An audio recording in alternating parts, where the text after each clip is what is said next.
আমার সামনে এসে দাঁড়ালে কেন? আশ্চর্য, তোর সামনে কেউ আছে কিনা এটা তো বুঝতে হবে। কেন তুমি জানো না যে আমি চশমা ছাড়া কিছু চোখে দেখি না? আর এগুলো কি? এই যে কাপ হাতে নিয়ে এভাবে হাঁটাচ্ছ ঘর ভরে, এগুলোর মানে কি? কেন? চশমা ছাড়া দেখিস না বলেই তো একের পর এক বিয়ে এসে ভেঙে যাচ্ছে। ভালো কোনো পরিবার থেকে বিয়ের প্রস্তাবই আসে না। এখন একটা বিয়ের প্রস্তাব এসেছে, এমন ভালো ছেলে কোনো স্বাভাবিক মেয়ের কপালে জোটে না। আর তুই তো অস্বাভাবিক। আমি জানি আমি অস্বাভাবিক। ছোটবেলা থেকে এতবার করে শুনছি তোমাদের সবার মুখে, আমার ব্রেনে সেভ হয়ে আছে। কিন্তু এই অস্বাভাবিক মেয়েকে মিথ্যা আশ্রয় নিয়ে বিয়ে দিতে চাচ্ছ কেন? যখন সত্যটা জানতে পারবে তখন কি অবস্থা হবে বুঝতে পারছো? মিথ্যা আশ্রয় নিয়ে বিয়ে দেওয়াটা খুব জরুরি মা। হ্যাঁ জরুরি, কারণ তোর বাবা আর আমি ছাড়া তোর কোনো গার্ডিয়ান আছে? আরে আমরা যদি না থাকি তোর কি হবে, কিভাবে চলবে, এটা ভাবলে তো আমাদের ঘুমই আসে না। একের পর এক বিয়ে এসে ভেঙে যাচ্ছে। এটা বাবা মা হিসেবে আমাদের কত কষ্ট তোকে বোঝাতে পারবো না। কিন্তু আমি মিথ্যা আশ্রয় নিয়ে বিয়ে করবো না মা। আমার দুর্বলতা আছে, আর এই দুর্বলতা জেনে যে আমাকে বিয়ে করবে আমি তাকেই বিয়ে করব। সারা জীবন কি আমি অন্ধের মতো চশমা ছাড়া সংসার করব নাকি? অন্ধ মেয়েরা কি সংসার করছে না? তারা কিভাবে পারে? মা, আমি অন্ধ না, তুমি আমাকে অন্ধ বলতেছো। চশমা ছাড়া যে মেয়ে দেখে না সে তো অন্ধই। শোন, এমন মোটা চশমা পরা মেয়েকে কেউ বিয়ে করতে আসবে না। তাছাড়া যতদিন তোর বিয়ে না হচ্ছে অতদিন একটু অন্ধভাবে চলাফেরা করার চেষ্টা কর, কারণ শ্বশুর বাড়ি গিয়ে ওটা চলতে হবে।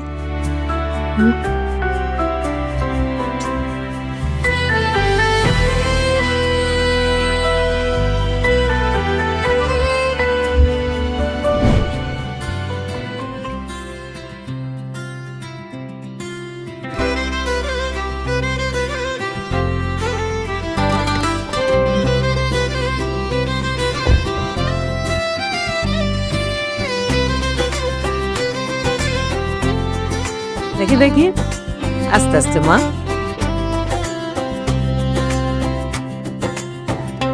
চলো ঘরে চলো। এই সব কিছু রেডি করেছি তো? মিষ্টি মিষ্টি শরবত।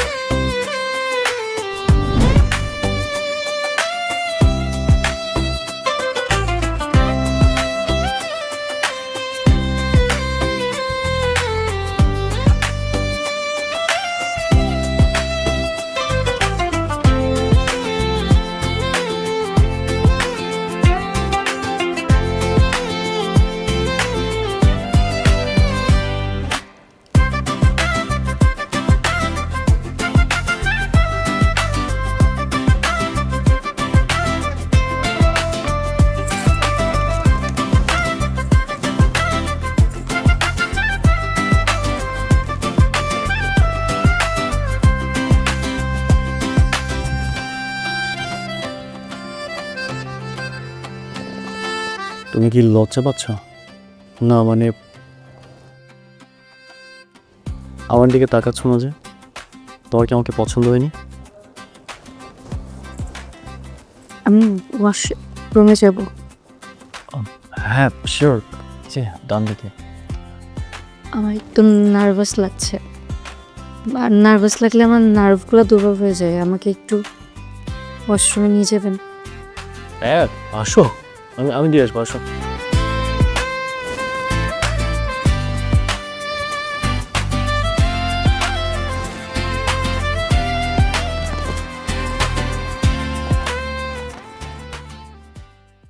আস্তে বসো।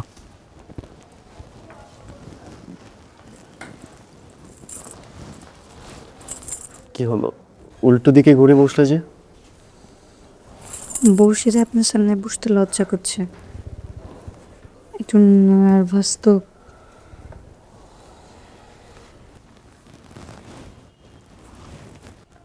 আপনি আমার গহনাগুলো খুলে দিতে একটু সাহায্য করবেন?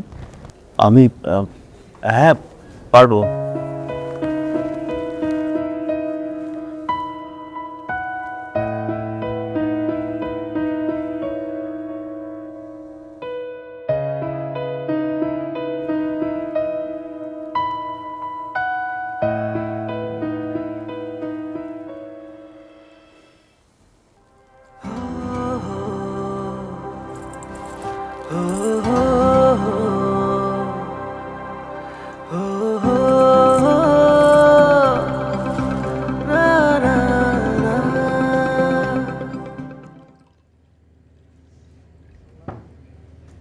ওদেরকে ডাকো। হ্যাঁ নাচ্ছি। তানবীর, এই তানবীর, তোর বাবা বসে আছে, একসাথে নাস্তা করবে, বৌমাকে নিয়ে আয়। তানবীর,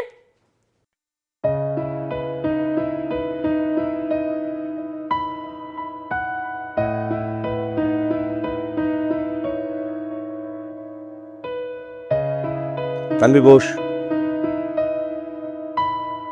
বসো মা, আমার পাশে বসো।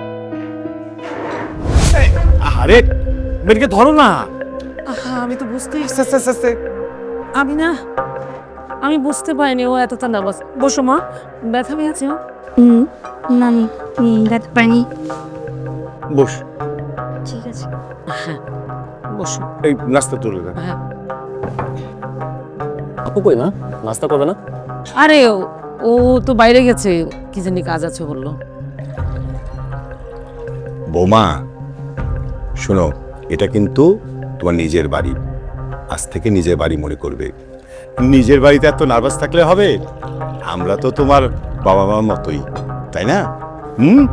আমি আসলেই বুঝতে পারিনি তুমি এতটা নার্ভাস। এই যুগের মেয়ে এমন হয়? হ্যাঁ নাও, নাস্তা নতুন করো। জায়গা তো, এই জন্যই। নাও।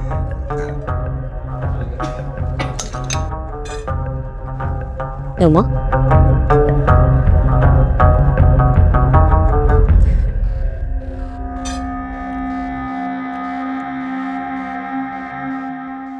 পেইনের কিছু নাই ভাই, তুই যে স্টার্ট করছিস সেটা ইম্পর্টেন্ট। চুপচাপ বসেছিলি, বেকার ছিলি, বাট এখন তোরা কাজের মধ্যে আছিস, এটা ইম্পর্টেন্ট। কিরে মামা, কি অবস্থা? এই কিরে, বিয়ে করলি, দাওয়াতও দিলি না, ভাবির কি অবস্থা? দেখছিস অভ্যাস, মানে এই খোঁচা দেওয়ার অভ্যাস তোর গেল না? না, ওর পুরানো অভ্যাস। দাওয়াত পাবি, বিয়ে যখন করছি ধুমধাম করে আয়োজন করি, ভাই যাবি। আসল কথা শুন ভাই, একটা পুরুষ মানুষের সব থেকে বেস্ট টাইম হচ্ছে বিয়ের পরে, আর আমি আমার লাইফে সব থেকে বেস্ট টাইমটাই কাটাইছি। তো ভাবি এত ভালো এরকম মেয়ে হয় না ভাই, ড্রিমি লাইফে আছে, ড্রিমি লাইফ। কি বলিস, এই যুগে এমন মেয়ে আছে নাকি?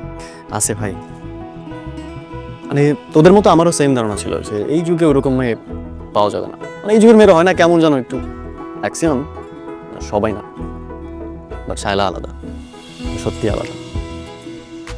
ওর সাথে দেখা হওয়ার পর, মানে বিয়ের পর থেকে বিশ্বাস করবি, ও আমার একটা সেকেন্ডের জন্য ছাড়ে না, সব সময় আমার সাথে সাথে থাকে। তাই নাকি? এই বাসাটাতে তো আমরা সব গল্প করেই সারা রাত কাটাই দিছি। শোন মজার কথা, ওরা তো আমি কিছু করতেই দিই না, সব তো আমিই করছি। গল্প ভাই, গল্প। এটা কিন্তু মজা ছিল। থাকতেলে আড্ডা দে, আমি তো যাই ভাই। উঠবি মানে? দিনে দুপুরে কি শুরু করলি? নতুন বিয়ে করছি ভাই, আমার দায়িত্ব তার একটু সময় দেয়া, সঙ্গ দেয়া, এগুলো তোরা বুঝবি না। থাক। হইলেও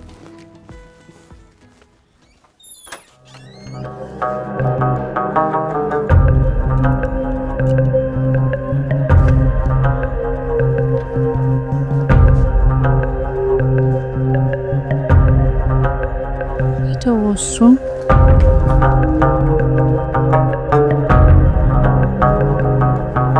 ডাইনিং ড্রয়িং। এই খবর কেমনে ম্যানেজ করব? 1 2 এত কিছু মনে পড়ে, এভাবে চলা সম্ভব না।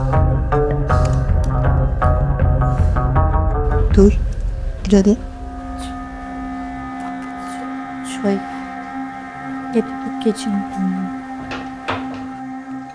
আম্মা, আপনার কি কাজে কোনো হেল্প লাগবে? শুধু হেল্প করলে চলবে? এখন থেকে পুরো সংসারের দায়িত্ব তোমাকে নিতে হয়। কাজ শুরু করো, ভুল হলে আমি দেখিয়ে দিব, আর তাছাড়া তোমার সাথে 2-4টা কথা বলতে পারবো। দেখছি তো পুরো সংসার আমার একাই সামলাতে হচ্ছে, আর মেয়েটা বিয়ে হয়ে যাওয়ার পর তো দুটো কথা বলার মানুষ পাইনি। তাহলে আমি কি এখন আপনার সাথে একটু গল্প করব? আমি কি ছোট বাচ্চা যে তুমি আমার সাথে গল্প করবে? তোমার শ্বশুর কোথায় আছে খোঁজ নাও, আগে জিজ্ঞেস করো গরম পানি লাগবে কিনা। যদি লাগে তুমি গরম পানিটা করে দাও, তোমার শ্বশুর আবার ঠান্ডা পানি দিয়ে গোসল করতে পারে না, মানে অসুস্থ হয়ে যায়। বাবা কোথায় আছেন?